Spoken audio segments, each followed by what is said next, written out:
आदरणीय बहनों भाइयों नमस्कार।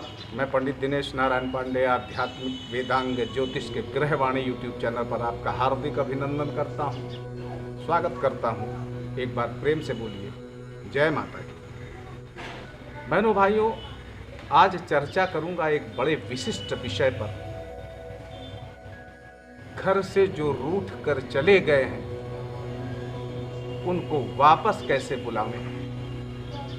क्या हमारे प्राचीन भारतीय संस्कृति में कोई ऐसा विधान रहा है, क्या शास्त्रों में कोई ऐसा विधान रहा है जिससे रूठे हुए वापस आ जाएं घर पर और खुशियां एक बार फिर बहाल हो जाएं। आज इसी विशिष्ट और अति गोपनीय विषय पर मैं चर्चा करूंगा और एक ऐसा गोपनीय विधान बताऊंगा जो अभी तक आपको शायद किसी ने नहीं बताया होगा। बड़ा गोपनीय ये विधान रहा है। लोगों ने इस विद्या का प्रयोग करके पैसे कमाए हैं, लेकिन आज ये प्रयोग आपको मैं बताने जा रहा हूं, जिसको करके आप अपने रूठे हुए को वापस बुला सकते हैं। बहनों भाइयों, समाज धीरे धीरे अमर्यादित होता जा रहा है, मर्यादाएं भंग हो रही हैं, रिश्तों का माधुर्य नहीं रह गया है, रिश्तों की मर्यादाएं लोगों के पास से विलुप्त हो रही हैं। एक जमाना था कि बच्चे माता पिता और अपने गुरुजनों, अपने घर के वरिष्ठ जनों का मान करते थे, सम्मान करते थे, उनकी बात मानते थे और उनके बताए हुए मार्ग पर चलते थे। लेकिन समय के साथ परिवर्तन लगा रहता है। आज स्थितियां ये हैं कि आप किसी पर नियंत्रण नहीं कर सकते, चाहे वो भले ही आपका पुत्र हो या पुत्री। स्वच्छंद हैं अपना निर्णय लेने के लिए। तो जीवन में कई बार इस तरह की स्थितियां आ जाती हैं कि बच्चे विद्रोही हो जाते हैं, आपकी बात नहीं सुनना चाहते हैं, आपकी आज्ञा का पालन नहीं करना चाहते हैं। यद्यपि हर माता पिता अपने बच्चे का कल्याण चाहता है, बच्चे की उन्नति चाहता है, लेकिन बच्चों की अपनी एक सोच है, वो भी जीवन में कुछ कर दिखाना चाहते हैं। हाँ, अगर उनका मार्ग सही है तो निश्चित तरक्की होती है, और कहीं वो गलत संगति में आ गए तो जीवन बंटाधार भी हो सकता है, अंधकार भी उनके जीवन में हो सकता है। तो ऐसे बच्चे जो नाराज होकर के, जो रुष्ट होकर के अपने घर से भाग जाते हैं, चाहे आपका पुत्र हो, चाहे आपकी पुत्री हो, या अगर दंपति की बात ले लें तो बहुत से ऐसे दंपति हैं जिनकी पत्नी घर छोड़ करके चली गई हैं, पता ही नहीं लगा कि कहाँ चली गई। कुछ ऐसी पत्नियां भी हैं जिनके पति भी चले गए छोड़ करके। जिन्हें हम बहुत प्यार करते हैं, वो जब हमसे रूठ करके चले जाते हैं तो हमारी नींद हराम हो जाती है, हमारा जीवन नीरस हो जाता है, हृदय रोता है, मन ये कहता है कि मैं अब सारी बात तुम्हारी मान लूंगा, लेकिन एक बार वापस आ जाओ।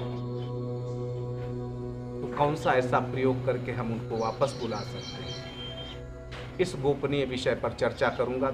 वीडियो को लास्ट तक जरूर देखिएगा। ये प्रयोग 101% सफल सिद्ध हुआ है। मैंने अपने जीवन में इसको बहुत लोगों पर इस्तेमाल किया और फायदा मिला। हाँ, कुछ जगहों पर ये देर से असर करता है या नहीं भी कभी कभी असर करता है, तो वो कई बार ये प्रयोग करना पड़ता है। किन स्थितियों में असर नहीं करता है वो मैं बता दूं। किसी ने लव मैरिज की है, 7 फेरे उसने नहीं लिए और भारतीय संस्कृति के अनुसार उसका विवाह नहीं हुआ है, मंदिर में माला एक दूसरे को पहना करके विवाह हुआ है या कोर्ट में मैरिज हुई है, तो वहाँ पर अगर कोई पति या कोई पत्नी रूठ करके चली जाती है तो इस प्रयोग को सफल होने में संदेह रहता है, और होता भी है तो थोड़ा सा समय लगता है इस प्रयोग को फलित होने में, प्रभावी होने में। अगर कोई चला गया है और वो किसी के बंधन में है या उसका अपहरण हुआ है, तो ऐसी स्थिति में ये प्रयोग बहुत देर से असर करता है, लेकिन असर जरूर करता है, 101% असर करता है।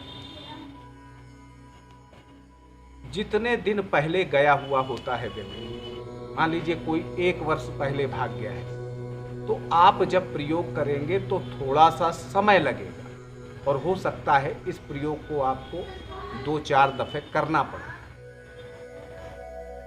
और मान लीजिए कोई 2 दिन पहले गया है तो ये प्रयोग 24 घंटे के अंदर पूर्ण प्रभाव दे देता है और वो व्यक्ति रास्ते से लौट आता है। बहुत इफेक्टिव प्रयोग है और इस प्रयोग को जो भी इस समस्या से पीड़ित है वो निसंकोच इस प्रयोग को करें।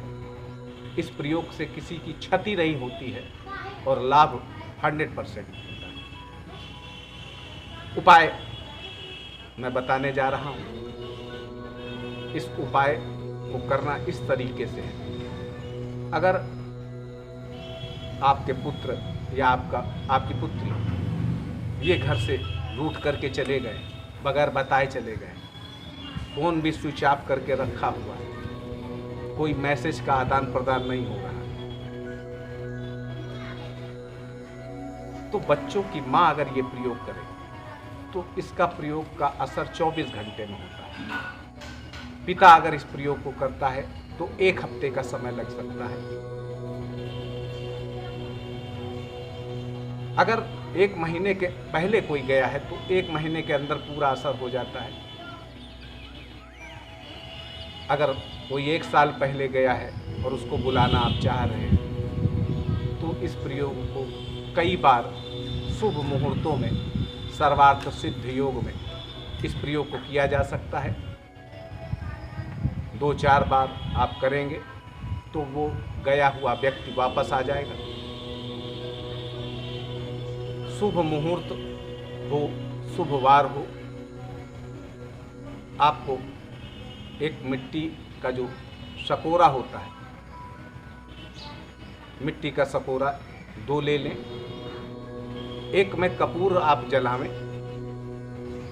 और इतना कपूर जलावें कि उससे अच्छा खासा काजल तैयार हो जाए। काजल तैयार करना होता है। दूसरा कसोरा उसके ऊपर रख दें, जला करके नीचे कपूर जलावें और दूसरा कसोरा उसके ऊपर कुछ तिरछा करके रख दें जिससे काजल बन जाए। काजल तो बनाना आप सभी जानते हैं, कैसे काजल बनाया जाता है। दीपावली में अधिकतर लोग काजल बनाते हैं।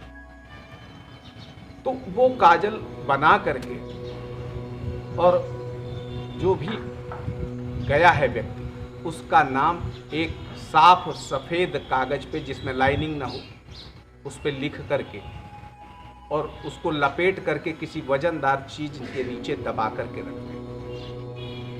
वजनदार चीज ऐसी होनी चाहिए कि उसको हिलाया डुलाया न जाए।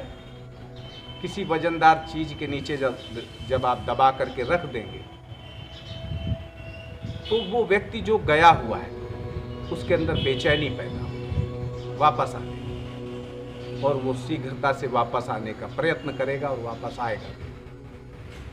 बहुत छोटा सा प्रयोग है लेकिन लोगों ने इस प्रयोग को गुप्त करके रखा था और ये हमारे यहाँ का दुर्भाग्य रहा है कि जो कल्याणकारी विधाएं थी, जो कल्याणकारी जानकारियाँ थी, लोगों ने अपने महत्व को बरकरार रखने के लिए उन प्रयोगों को गुप्त करके रखा।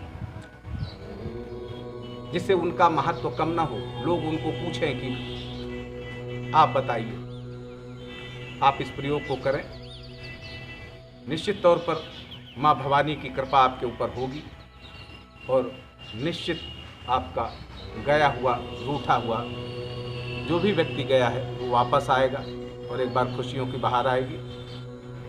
आप सुखी रहें, समृद्ध रहें, आपके जीवन की समस्याएं दूर हों, प्रसन्नता आपके चेहरे से झलके।